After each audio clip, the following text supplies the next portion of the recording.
Ang pangalan ko ay Victoria Lane. 30 taong gulang ako at ito ang kwento ng araw na nalaman ko ang totoo tungkol sa mga magulang ko. Sinabi nila sa akin na wala silang maitutulong para sa kasal ko dahil nagtitipid daw sila. Noong araw na iyon, nakatayo ako sa kusina nila sa Fargo, North Dakota habang nakatitig sa isang gusot na resibo. Hindi iyon para sa grocery o maliit na gastusin lang. Resibo iyon para sa isang Tesla na nagkakahalaga ng $88,888 na binili para sa kapatid kong babae. Para akong binagsakan ng mundo pero hindi ako umiyak, hindi ako sumigaw, ngumiti lang ako. Akala nila mananahimik ako. Makikisabay na lang at magpapanggap na walang mali habang patuloy na nilulubog ng favoritism nila ang kapatid ko sa luho at espesyal na pagtrato. Pero binago ng resibong hawak ko ang lahat. Nang gabing iyon, dumating ang kapatid kong si Morgan, sakay ng bago niyang makintab na kotse habang tumatawa at walang kaalam-alam sa unos na sinimulan niya. Wala akong sinabi. Isinuksok ko lang ang resibo sa bulsa ko at naglakad palabas sa malamig na gabi habang nag-uunahan na sa isip ko ang mga desisyong kailangan kong gawin. Kinaumagahan, nagmamakaawa sila sa akin. Huwag mong gawin ito, pero huli na ang lahat. Wala na ang tiwala ko at handa na akong turuan sila ng leksyong hindi nila makakalimutan. Ngayon, gusto kong marinig ang opinyon mo. Kung ikaw ang nasa sitwasyon ko, ano ang gagawin mo? Haharapin mo ba sila? Lalayo ka ba? O may iba kang pipiliing paraan i-share mo ang iniisip mo sa comments? Curious akong malaman kung paano mo haharapin ang klaseng pagtataksil na ito. Noong hapong iyon, bumalik ako sa bahay ng mga magulang ko para kunin ang ilang papeles. Lubog ako noon sa wedding planning at pilit pinagkakasya ang ipon ko para mabayaran ang venue sa Fargo, North Dakota. Kinabukasan na ang dress fitting ko at ilang oras na akong naghahambing ng mga caterer para lang magkaroon ng simpleng resepsyon na kaya kong bayaran mag-isa. Masakit ang pagtanggi ng mga magulang ko na tumulong pero determinado akong ituloy ang kasal ko sa sala nila. Naghahalongkat ako sa drawer para hanapin ang birth certificate ko na kailangan para sa marriage license. Doon ko nakita ang mga iyon tambak ng mga resibo na parang mga maduduming sikreto na itinago. Isang custom dining set para kay Morgan na nagkakahalaga ng $5,000. Isang gold bracelet na $3,000. Plane tickets papuntang Hawaii na $2,000. Nanginig ang mga kamay ko. Pera ko iyon mula sa family account na ilang taon kong nilagyan ng libu-libong dolyar. Buwan-buwan akong nagpapadala ng $2,000 sa mga magulang ko para masuportahan ang bahay nila dahil akala ko para iyon sa aming lahat. Paulit-ulit na sinasabi ni na dad si Thomas at mom si Susan na nag-iipon daw sila ng pera. Pero ibang kwento ang sinasabi ng mga resibong hawak ko. Ginagastosan na nila ang maluho at magarbong buhay ni Morgan habang ako naman ay hirap na hirap bayaran ang sarili kong kasal. Agad akong nagmaneho papunta sa bangko habang magulong tumatakbo sa isip ko ang wedding dress na hindi pa nababayaran at ang kulang na deposito sa venue. Binuksan ng teller ang joint account namin at parang nawalan ako ng hininga. $12,000 ang na-withdraw sa loob ng 4 na buwan at lahat iyon napunta sa mga binili para kay Morgan. Ang pirma ni Susan ay nasa bawat transaksyon at inaprubahan din ni Thomas ang lahat. Nakatitig lang ako sa screen habang unti-unting bumaon sa dibdib ko ang sakit ng pagtataksil. Pagbalik ko sa apartment ko, hindi ako umiyak. Kumilos ako. Binuksan ko ang banking app habang steady ang mga daliri ko at kinansela ang buwan ng $2,000 transfer papunta sa account nila. Confirm. Tapos na. Mapapansin din nila agad iyon pero hindi pa ako handang kumprontahin sila. Kailangan ko muna ng ebidensya, isang bagay na hindi nila kayang itanggi. Kumuha ako ng notebook at isinulat ang bawat resibo dining set, $5,000 bracelet, $3,000 Hawaii trip, $2,000. Kinuhanan ko ng litrato ang bawat isa at sinisave sa phone ko. Nangako rin ang bangko na ipapadala nila ang detalyadong bank statements kinabukasan. Hindi na lang ito simpleng galit. Nakafocus na ako, hindi lang pera ang usapan dito. Usapan ito ng paggamit nila sa akin. Samantala walang kaalam-alam si Morgan at patuloy lang sa pagyayabang ng lifestyle niya. Nang gabing iyon, Nakita ko ang Instagram post niya habang nakapost si suot ang gold bracelet na may caption na treating myself. Sa isa pang post kitang-kita sa likod ang mamahaling dining set. Hindi niya alam na tumigil na ang perang pumapasok. Hindi rin alam ng mga magulang ko, pero hindi magtatagal ang katahimikan. Ang bawat sentimong inipon ko ay para sa kinabukasan ko, hindi para sa mga luho ni Morgan. Kinabukasan, nasa coffee shop ako habang kunwaring nakatingin sa catering menus, pero magulo ang isip ko. Akala ng mga magulang ko makakapagsinungaling sila habang buhay, pero unti-unti na akong bumubuo ng kaso laban sa kanila. Lumabas na naman ang bagong post ni Morgan, isang selfie habang suot ang designer dress na malamang pera ko rin ang ipinambili. Mariin akong napakuyom ng panga. Bawat litrato, bawat kasinungalingan, lalo lang akong tinutulak palayo sa kanila. Kinuha nila ang tiwala ko, ang ipon ko, pati ang kasal ko. Tapos na akong hayaan silang gawin iyon. Makalipas ang isang linggo, bigla akong tinawagan ni Morgan. Punong-puno ng excitement ang boses niya, walang kahit katiting na hiya. "Hey, kailangan ko ng 500 bucks para sa party," sabi niya. Gagamitin daw niya iyon para ipagyabang ang bago niyang Tesla kasama ang mga kaibigan niya.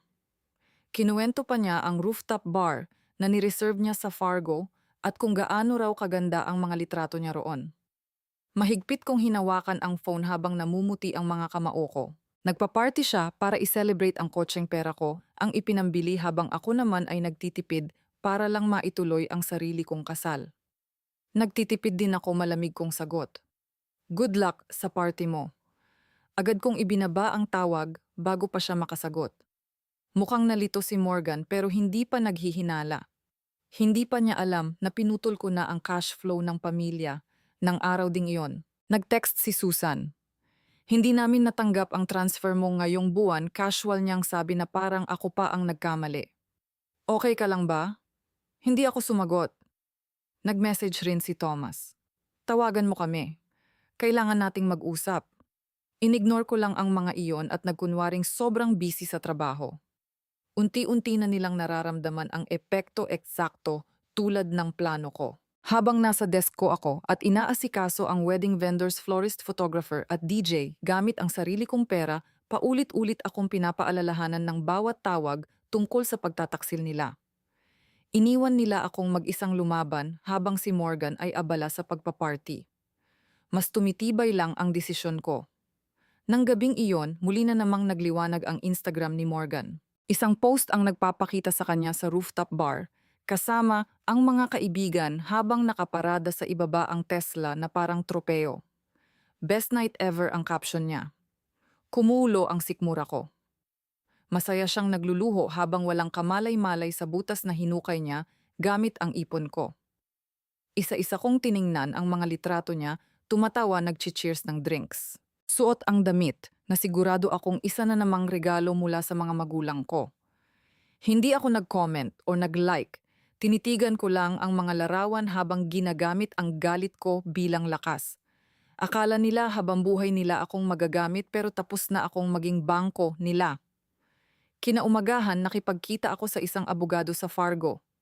Ang bahay na tinitirhan ng mga magulang ko, ang tahanang matagal naming tinuring na pundasyon ng pamilya, ay legal na nakapangalan sa akin dahil iniwan iyon ng lola ko sa akin sa kanyang will. Hinayaan ko silang manatili roon dahil akala ko iisang team kami. Pero ngayon, malinaw ko nang nakita ang totoo. Ginamit nila ang tiwala ko para punduhan ang maluho at magastos na buhay ni Morgan. Ipinaliwanag ng abogado ang mga options ko. Pwede kong simulan ang proseso para mabawi ang buong kontrol sa bahay. Hindi iyon simpleng paperwork lang, may notices, posibleng eviction kung lalaban sila, pero posible iyon. Tahimik akong tumango, kalmado, pero sigurado. "Gawin natin," sabi ko. Hindi ko pa handang simulan agad ang lahat, pero gusto kong nakahanda na ang bawat hakbang. Pagbalik ko sa apartment, binuksan ko ulit ang notebook ko at isinama sa listahan ng ebidensya ang tawag ni Morgan tungkol sa $500 para sa party niya, bukod pa sa Tesla furniture at jewelry. Pag-check ko sa email, dumating na ang bank statements na nagpapakita ng bawat withdrawal na ginawa ni na Susan at Thomas. Libo-libong dolyar, lahat napunta kay Morgan. Isa-isa kong sinisave ang mga files habang steady ang mga kamay ko. Nang hapon ding iyon, nasa wedding dress fitting ako at nakatayo sa harap ng salamin habang suot ang puting gown na parang biglang bumigat sa katawan ko. Tinanong ako ng seamstress kung okay lang ba ako. Pinilit kong nangumiti at sinabing maayos lang ako, pero sa loob-loob ko ay pinaplano ko na ang susunod kong gagawin. Paulit-ulit na pumapasok sa isip ko ang mga larawan ng party ni Morgan, bawat isa paalala ng mga kasinungalingan nila. Hindi ko pa rin sila kinokompronta. Hindi pa oras. Nagpadala ulit si Susan ng mas desperadong text. Victoria, kailangan talaga namin ang pera. Tumawag din si Thomas at nag-iwan ng voicemail na hindi ko man lang pinakinggan. Masyado akong abala sa pakikipag-usap muli sa bangko para siguraduhing naka-lockdown ang lahat ng accounts ko. Samantala, nag-post na naman si Morgan ng Instagram story video niya habang minamaneho ang Tesla, malakas ang music at naghihiyawan ang mga kaibigan niya. Wala siyang ideya na unti-unti nang guguho ang mundong kinagisnan niya. Nagsisimula ng mataranta ang mga magulang ko, pero nanatili akong tahimik habang hinahayaan silang mataranta. Ang bahay, ang pera, ang buong buhay nila, lahat iyon konektado sa akin. At handa na akong bawiin ang lahat. Isang gabi, nakatanggap ako ng text mula kay Mom. Lumabas ang message ni Susan sa phone ko habang nakaupo ako sa kitchen table ng apartment ko sa Fargo, North Dakota at inaayos ang mga wedding invoices. Victoria, misunderstanding lang ang tungkol sa Tesla, sabi niya. Kailangan namin ang tulong mo para maayos ulit ang lahat. Pakiusap, ipadala mo ulit ang pera. Punong-puno ng pekeng pagsisisi ang mga salita niya na parang iniisip niyang mabubura ng simpleng sorry ang mga taon ng kasinungalingan nila. Nakatitig lang ako sa screen habang nakahanda ang mga daliri kong mag-type, pero wala akong ni-reply.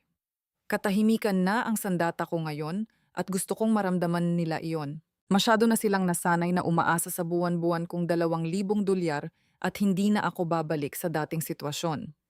Kinaumagahan, tumawag si Thomas. Matalim at puno ng sisi ang boses niya. Masyado kang selfish, Victoria, sabi niya. Tinatakwil mo ang pamilya mo dahil lang sa kotse. Mas maayos ka naming pinalaki. Mahigpit kong hinawakan ng phone habang bumibilis ang tibok ng puso ko. Hindi niya binanggit ang furniture jewelry o mga biyahe na ginastusan nila para kay Morgan.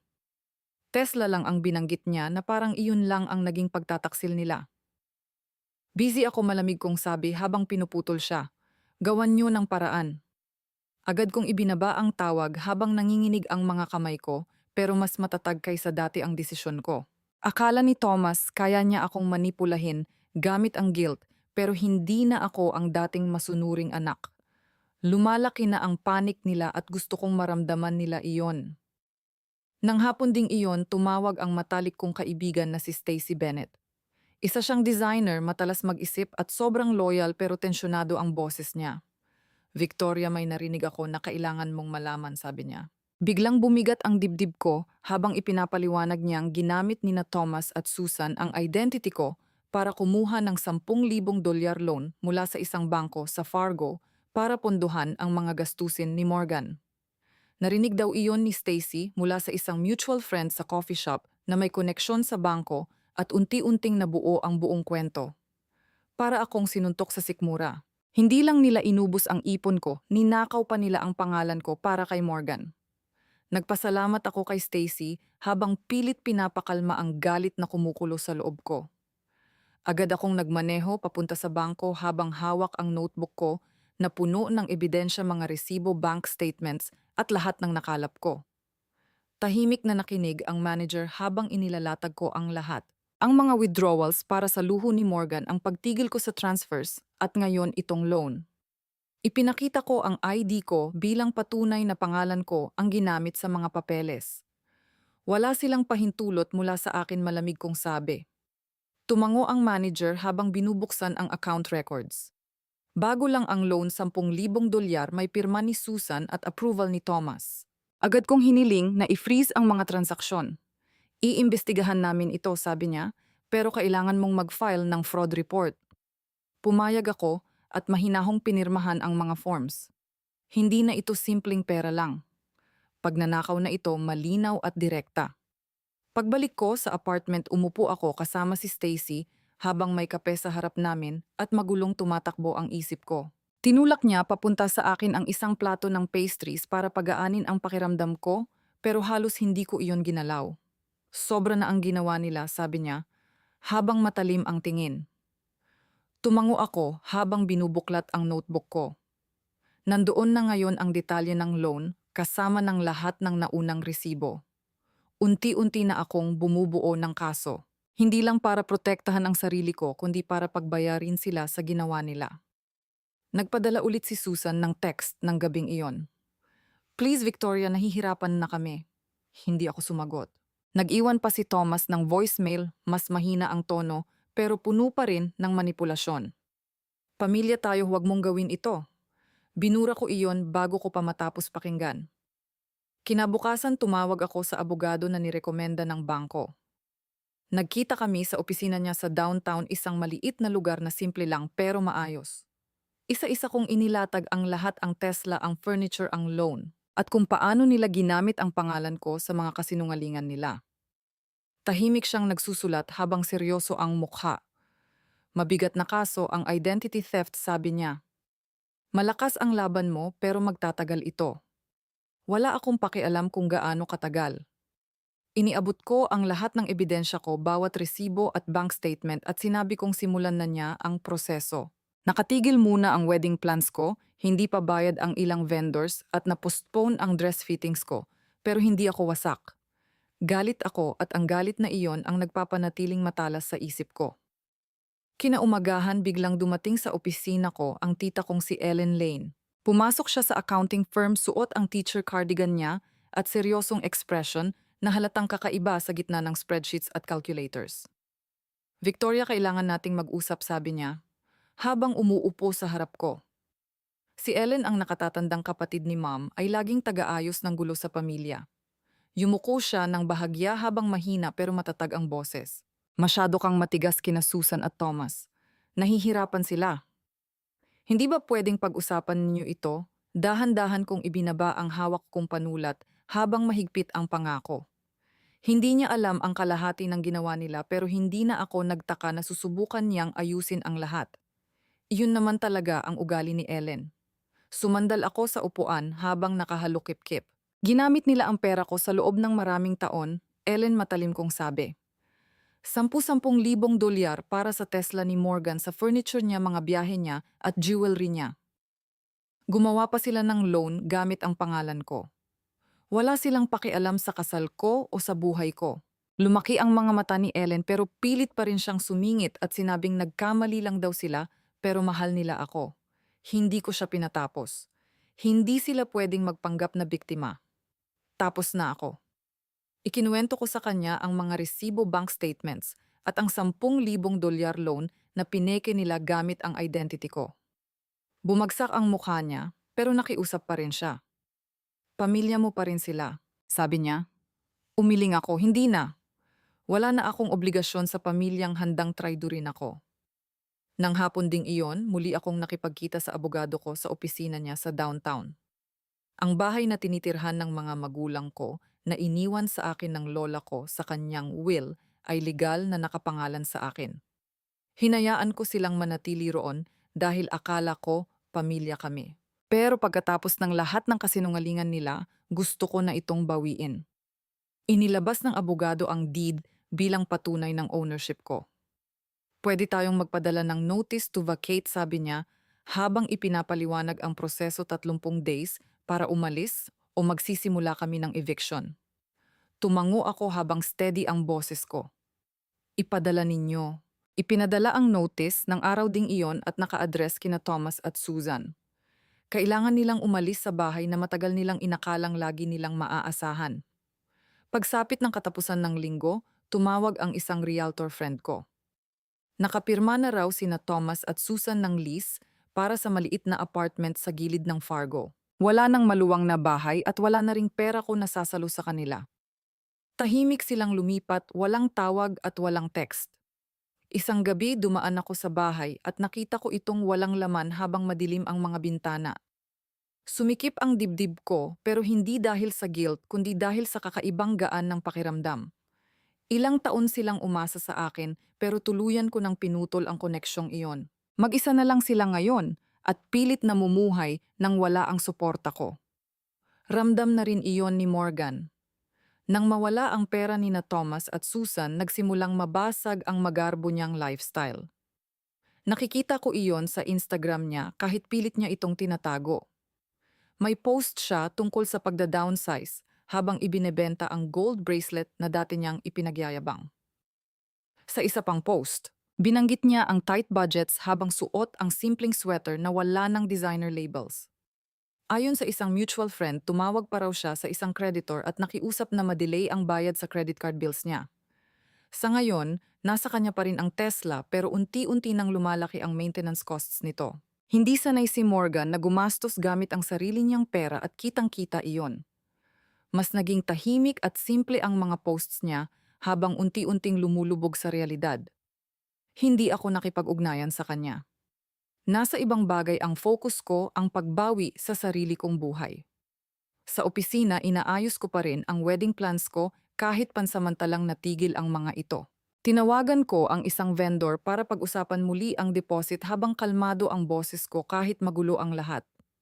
Patuloy akong ina-update ng abogado ko. Opisyal nang nasa ilalim ng kontrol ko ang bahay at nasa akin na ang desisyon kung ibebenta ko ba ito o itatago.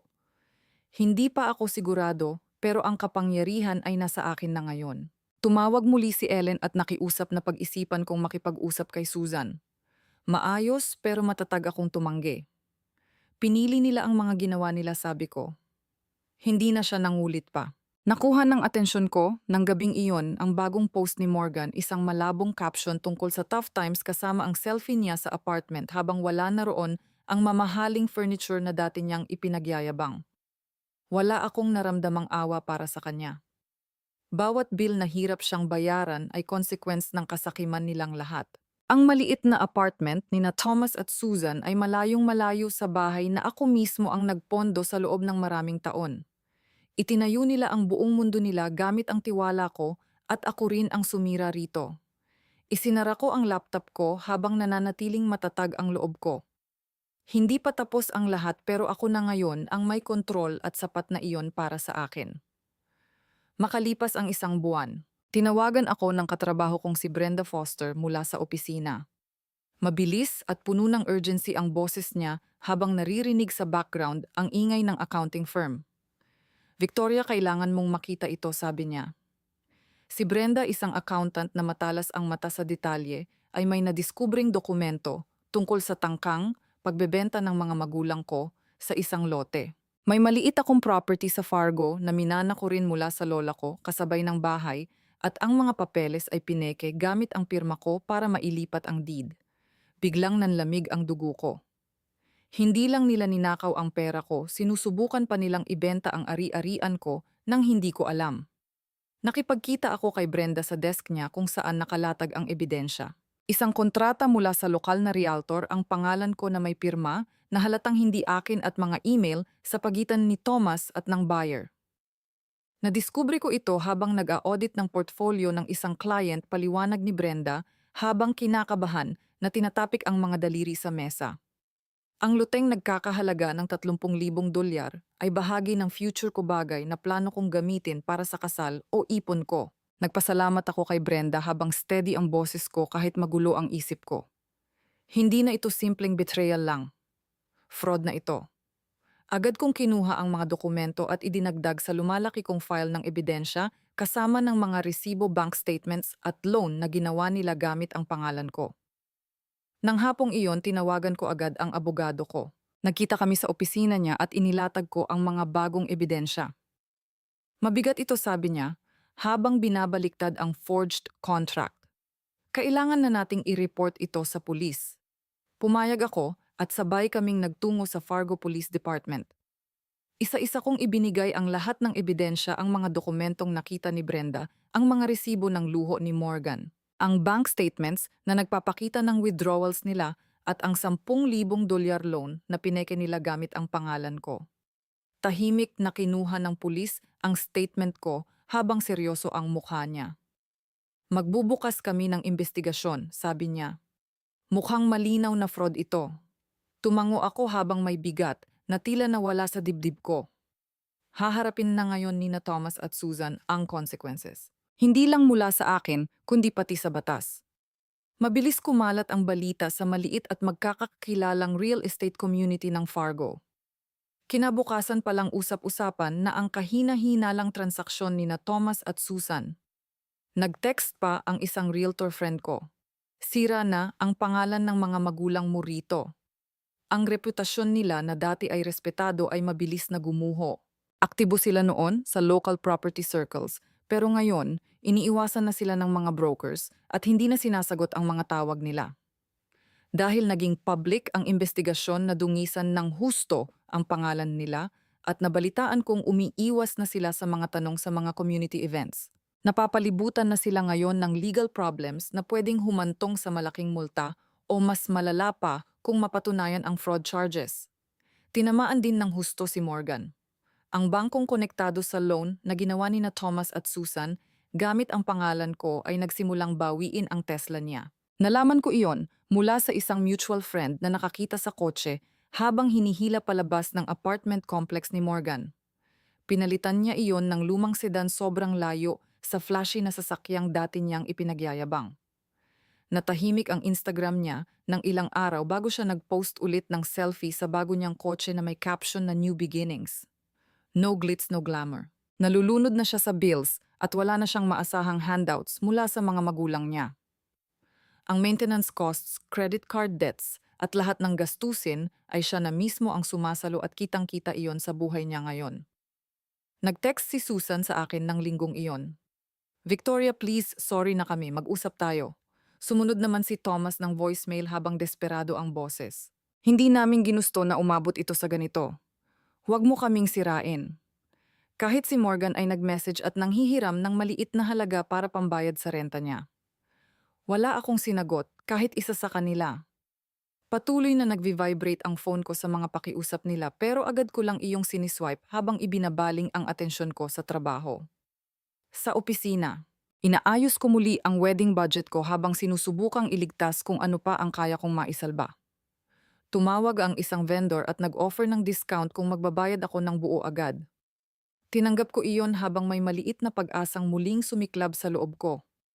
Umaandar pa rin ang buhay ko kahit unti-unting bumabagsak ang kanila. Nakipagkita ako kay Brenda para magkape at muling nagpasalamat sa kanya. Tinawanan lang niya iyon at sinabing gagawin mo rin naman iyon para sa akin. Pero ang nadiskubre niya ang naging turning point ng lahat dahil inilantad nito ang pinakahuling pagtataksil ni na Thomas at Susan. Tumawag muli ang abogado ko para magbigay ng update. Tinanong na raw ng pulis ang mga magulang ko at kasalukuyan nang nire-review ang mga forged documents. Wala akong naramdamang guilt, malinaw lang ang lahat para sa akin. Sinubukan nilang kunin ang lahat mula sa akin, ang pera ko, ang pangalan ko, at maging ang lupa ko. Pero lumaban ako at ako ang nananalo ngayon. Pagsapit ng spring, lumipat na ako sa Bismarck. Ako at ang fiancé ko ay nanirahan sa isang maaliwalas na 2-bedroom apartment na tanaw ang Missouri River, isang bagong simula, matapos ang lahat ng kaguluhan sa Fargo. Magkasama naming inilipat ang mga kahon at furniture habang nagtatawanan sa pag-aayos ng bago naming tahanan. Lumipat ako sa remote accounting work at nagmamanage ng client books mula sa desk malapit sa bintana, habang siya naman ay pumapasok sa trabaho niya sa kalapit na lugar. Ang katahimikan ng Bismarck ay parang bagong hininga malayo sa drama ng pamilya na matagal ding sumira sa kapayapaan ko. Tuloy pa rin ang kasal namin. Walang delay at walang pagdududa. Magkasama kaming nag-iipon at determinado kaming gawin itong para talaga sa amin. Isang gabi, habang inaayos namin ang huling mga plato sa kusina, tumawag ang pinsan kong si Kyle Lane. Isa siyang engineer, diretso magsalita at halatang may halo ng pag-aalala at balita ang tono niya. Hindi maganda ang lagay ng mga magulang mo, sabi niya. Sina Thomas at Susan, na nakatira ngayon sa maliit na apartment sa Fargo, ay nalulunod na raw sa utang. Narinig ni Kyle mula sa isang family friend na delayed na sila sa renta, hirap magbayad ng utilities at iniiwasan ang mga debt collector. Dahil sa fraud investigation tungkol sa tangka nilang ibenta ang lupa ko, halos nakatali na raw ang finances nila. Dahan-dahan kong ibinaba ang hawak kong plato habang kalmado ang mukha ko. Pinili nila iyan, sabi ko sa kanya. Hindi na siya nakipagtalo at lumipat na lang sa kwento tungkol sa latest engineering project niya. Nang linggong iyon, nag-text si Morgan. Punong-puno ng pakiusap ang message niya. Pwede bang makahiram ng $500? Hirap na ako. Kinuwento niya ang renta bayad sa sasakyan at kung gaano raw kahirap ang sitwasyon niya. Nakatitig lang ako sa screen habang sumisilip ang fiancé ko sa likod ko. Nasabihan ko na siya noon na wala na siyang maaasahan matapos mawala ang Tesla niya at wala nang magbabago ngayon. Hindi ako bangko mo, mabilis kong itinipe.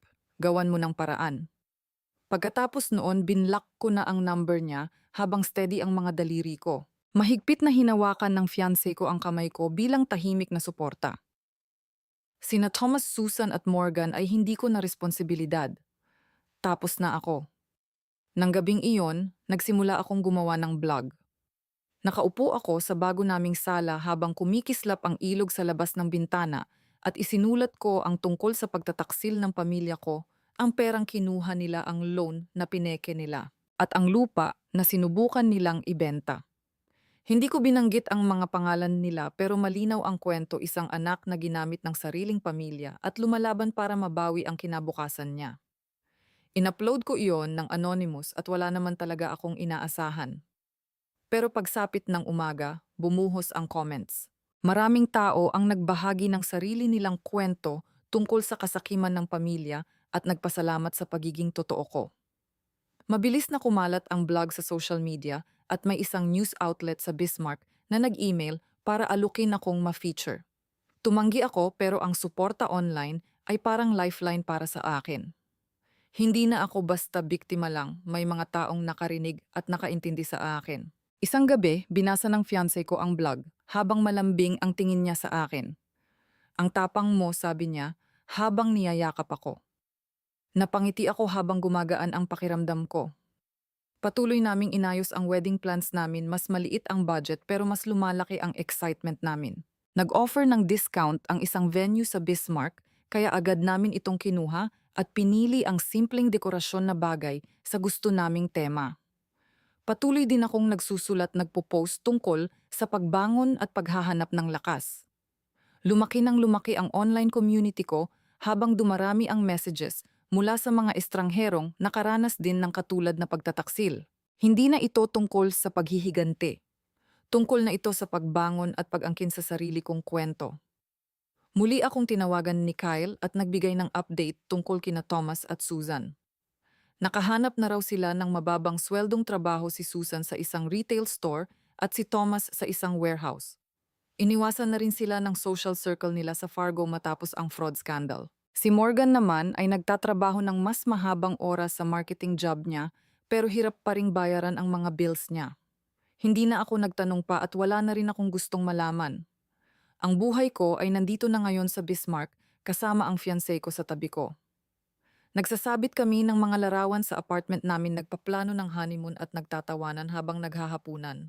Ang blog ang nagdugtong sa akin sa mga taong tunay na nakakaintindi at sapat na iyon para sa akin. Hindi na ako ang anak na laging nagbibigay ng lahat. Bumubuo na ako ngayon ng buhay na tunay na akin. At isang tahimik na gabi, biglang sumulpot si Morgan sa pintuan ko. Mainit ang loob ng apartment namin sa Bismarck dahil sa liwanag ng mga string lights habang nagluluto ng hapunan ang asawa ko sa kusina nang biglang kumatok si Morgan sa pinto. Nakatayo siya roon na maputla ang mukha at wala na ang dating kumpiyansang lagi niyang ipinapakita noon. Nagkamali ako, nanginginig niyang sabi. Inabuso ko ang pera ni na ma'am at dad, pati ang pera mo. Pakiusap, bigyan mo ako ng pagkakataong itama ang lahat. Desperado ang tingin niya habang naghahanap ng kapatawaran sa mga mata ko. Tahimik lang akong nakatayo habang nakahalukip-kip. Mabigat ang mga salita niya pero wala akong naramdamang kagustuhang sumagot. Narito na ang buhay ko ngayon at hindi na siya bahagi nito. Tahimik kong isinara ang pinto at bumalik sa asawa ko. Sumulyap siya mula sa kalan habang kalmado pero alam na alam ang iniisip ko. Magkasama naming binuo ang tahanan namin sa Bismarck, ang simpleng 2-bedroom apartment na naging kanlungan ng kapayapaan matapos ang lahat ng kaguluhan sa Fargo. Abala ako sa remote accounting work habang inaasikaso ang mga client books mula sa desk ko malapit sa Missouri River. Natuloy rin ang kasal namin gaya ng plano simple, pero perpekto isang maliit na seremonya sa ilalim ng malamig pero maliwanag na langit ng spring sa Bismarck. Malaya na ako ngayon, hindi lang mula sa mga hinihingi ng pamilya ko, kundi pati sa guilt na matagal nilang ipinapasan sa akin. Walang nabago sa desisyon ko dahil sa pagmamakaawa ni Morgan. Paminsan-minsan ay may mga balitang dumarating tungkol kina Thomas at Susan mula sa malalayong kamag-anak. Tuluyan ng tinalikuran ng komunidad sa Fargo ang mga magulang ko. Ang fraud scandal ang loan na ginawa gamit ang pangalan ko at ang pekeng pagbebenta ng lupa ko ay sumira sa reputasyon nila. Nakatira sila ngayon sa masikip na apartment habang nalulunod sa utang at wala nang natitirang assets. Mahahabang oras na nagtatrabaho si Susan sa retail store, habang si Thomas naman ay nagbubuhat ng mga kahon sa warehouse, pero patuloy pa ring dumarami ang mga bayarinan nila. Ang mga kapitbahay na dati nagyayaya sa kanila sa mga barbecue ay hindi na sumasagot sa mga tawag nila ngayon. Gumuho ang mundong itinayo nila gamit ang pera at kasinungalingan ko at wala akong naramdamang awa. Saglit na nanatili sa isip ko ang pagbisita ni Morgan pero hindi nagtagal. Wala akong utang na second chance sa kanya. Pinili niya ang mga ginawa niya, gaya rin ni na Thomas at Susan. Ang focus ko ngayon ay ang sarili kong buhay, ang asawa ko, trabaho ko at kalayaan ko. Ginugol namin ang mga gabi sa pagpaplano ng summer trip habang nagtatawanan sa pagtingin ng travel brochures. Ibinuhos ko rin ang oras ko sa blog ko na mas lumaki pa kaysa sa inaasahan ko. Libu-libong tao ang sumubaybay sa kwento ko at nag-iwan ng comments tungkol sa sarili nilang karanasan sa pagtataksil ng pamilya. Nagsulat ako tungkol sa mga taon ng financial abuse at sa lakas na kailangan para tuluyang lumayo. Bawat post ay parang unti-unting pagtanggal sa bigat ng nakaraan. Isang gabi habang nakaupo kami ng asawa ko sa balcony, sinulat ko ang huling blog post ko. Inalala ko ang lahat ng natutunan ko. Ang paninindigan para sa sarili ay nangangahulugang marunong magsabi ng hindi, kahit papamilya ang kaharap. Nangangahulugan iyon ng pagprotekta sa pera mo, puso mo at kinabukasan mo. Matagal akong naging bangko at doormat nila pero nabawi ko na ang halaga ko bilang tao. Ang kalayaang ipinaglaban ko sa Bismarck, sa pag-aasawa ko at sa trabaho ko ang tunay kong tagumpay. Nagpasalamat ako sa mga readers ko dahil sa suporta nila at sa pagbabahagi nila ng sarili nilang kwento na nagpapaalala sa akin na hindi ako nag-iisa. Sabihin ninyo ang thoughts ninyo sa comments, isinulat ko. Ipagpatuloy natin ang usapan tungkol sa pag-alam ng tunay nating halaga. Pagka-post ko nito, bumaha agad ang responses. Maraming tao ang nagbahagi kung paano sila nagtayo ng boundaries. Lumayo sa toxic na kamag-anak at bumuo ng sariling buhay. Isang babae mula Ohio ang nagsulat tungkol sa paglayo niya sa manipulative niyang mga magulang. Isang lalaki mula Texas naman ang nagpasalamat dahil na-inspire siyang protektahan ang ipon niya. Binasa ng asawa ko ang mga comments kasama ko habang nakayakap ang braso niya sa balikat ko. May natutulungan ka, sabi niya. Tumango ako habang may tahimik na pride sa dibdib ko. Hindi na lang para sa akin ang kwento ko ngayon. Naging ilaw na rin ito para sa ibang tao. Makalipas ang isang linggo, nagpadala si Morgan ng liham, isa na namang pakiusap para sa reconciliation. Itinabi ko iyon nang hindi binubuksan. Unti-unti ring nawala ang mga pangalan ni na Thomas at Susan mula sa inbox ko habang binubura ko ang mga voicemail nilang hindi ko man lang pinakinggan. Puno na ang buhay ko ngayon, client meetings, weekend hikes kasama ang asawa ko at mga bagong posts para sa blog ko. Ang tahimik na mga kalsada ng Bismarck ang malawak na ilog, at ang bukas na kalangitan ay parang salamin ng espasyong ginawa ko para sa sarili ko. Natutunan kong protektahan ang halaga ko at bumuo ng buhay na walang sino mang kayang agawin. At para sa mga nagbabasa nito, ito ang masasabi ko, mas mahalaga kayo kaysa sa mga hinihingi nila. Tumayo kayo, lumayo kung kailangan at hanapin ninyo ang sarili ninyong kalayaan.